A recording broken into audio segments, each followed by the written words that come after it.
Today I'm going to teach you some grading elements in Canvas. The three things I'm going to teach you are how to weight grades, how to create rubrics, and how to use the speed grader and the video feedback.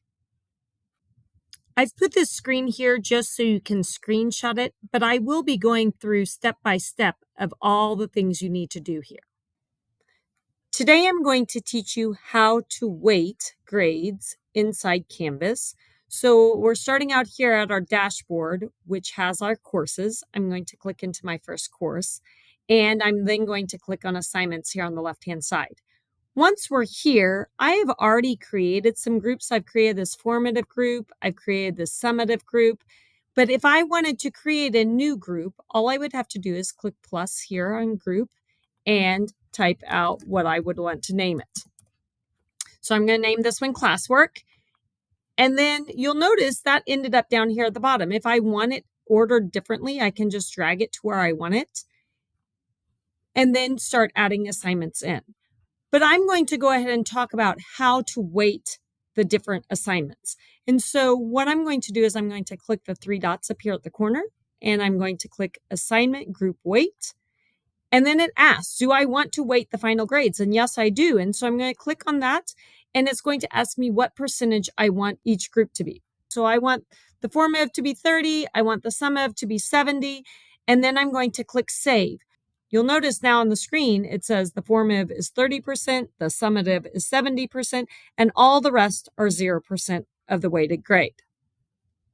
If I happen to choose that I want an assignment to go under a different group, I can either grab these dots off to the side and drag it to where it will change, or if I'm in the assignment, creating an assignment, it will give me the option in the drop-down menu to change the assignment group. So that is easily done.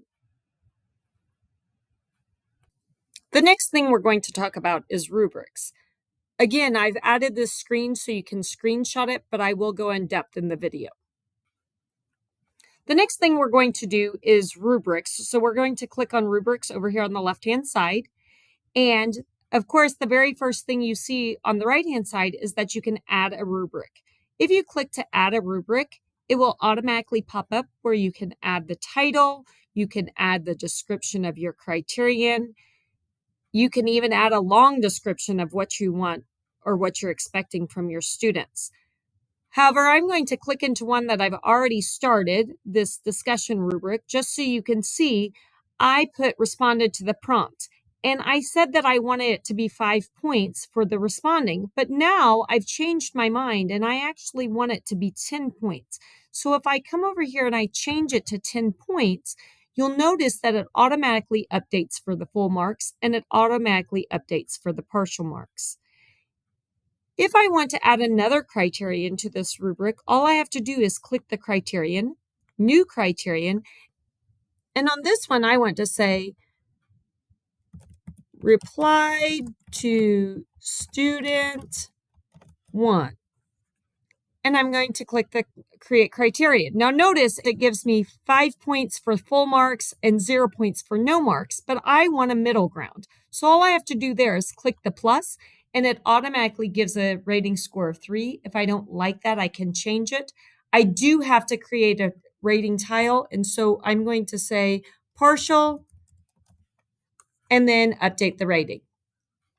If I want to do another one similar to reply to student 1, because I actually have 2 students that I want them to reply to, I can come down here to criterion and I can duplicate reply to student 1 and just change that to reply to student 2, and it automatically adds it in. You'll notice my total points is now 20, and I can update the rubric. I'm going to show you one other rubric that has a lot of ratings and a lot of descriptions. So on the last few that I showed you, it only showed you the main title. On these, it shows you exactly what I'm wanting from my students. So you can go as in depth as you want to, or you can go as little as you want to in your rubrics. The next thing that we're going to talk about is the speed grader and the video feedback in Canvas. Again, this is for you to screenshot because I will go in depth in the video. We're going to click back on assignments over here on the left-hand side, and then we're going to choose an assignment that we're going to grade. If you have not added a rubric to an assignment like this assignment here, you can just click on the assignment, click Add Rubric. You then can create a rubric right then and there, or if you want, you can find a rubric that you've already created and click on it and add it at that time. I'm going to go to an assignment that I've already had a student submit something to me, and so I'm going to click here, and I'm going to click on Speed Grader. So here's my student submission, and you can see that I've already started to grade, but if I want to change something, all I have to do is click View Rubric, and this is Speed Grader. It allows you to quickly and easily change between the parts of the ratings and the criteria.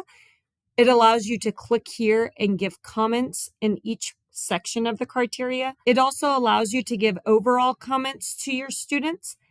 And the nice new feature is this right here, the new video recording and screen capturing. So when you click on this, it allows you to video record what you're discussing with your student and screen capture. So in turn, you can talk to your students through the video capture. So it gives you some options here. It gives you the option as to whether or not to record yourself. It allows you to narrate, and it allows you to screen capture. So when you screen capture, you can enable that and enable what you're recording, and then you start to record and share. Once you click Start Recording, it will count down, and then it will start recording your screen. After you are done stating what your students did well and what they need to improve on, then you can click Finish Recording, Save Media, and then it immediately goes down over here where it is a comment for your students to view. The last thing I'm going to share with you is a pro tip. If you accidentally delete an assignment, don't worry, it's not gone forever. This is how you get an assignment back in Canvas that you accidentally deleted. Please screenshot this now, and I'll show you in the video. So I'm going to click back here on my assignments. And let's say I've gone over here to these three dots and I told it to delete this assignment. And it says, are you sure you want to delete this assignment? And I say, okay. But then I'm like, oh no, that's not what I wanted to do.